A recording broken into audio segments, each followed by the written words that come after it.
дәнекер сваркама аргонның аудармасын аудар дейді ғой. Сосын ол гректердің тілінен алынған болса, холодная сварка салқын дәнекерлеу бола ма? Үйтіп жазсаң банкрот боласың ғой. Ешкім келмей. Тормозной колодка тежегіш колодка бола ма? Колодканың аудармасы бар ма? Ол орыстың сөзі емес па? Или тек орыс тілін жойып қалған неміс, грек, латын, ағылшын, қытай тілін пайдалана береміз ба дейді. Әрине, аударылатын сөздердің бәрін аударып, қазақша жазу керек қой, мемлекеттік тілде болу керек. Өз қазағымыз өстіп жазып отқаннан кейін не сұрайсың қалғанынан? Банкрот боласың дейді. Немесін банкрот болады екенсің? Қазақша жаз, сол кезде банкрот боласың ба не? Қазақша жазсаң. Түсінбеймін мен осындай комментарий жазғыштарды.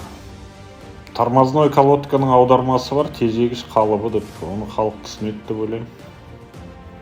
Өзі тежегіш тормоз болмаса түсінеді ғой, кез келген адам. Негізі тормоз сөзінің өзі түркі тілінен шыққан ғой, этимологиялық сөздіктен көрсеңіз болады.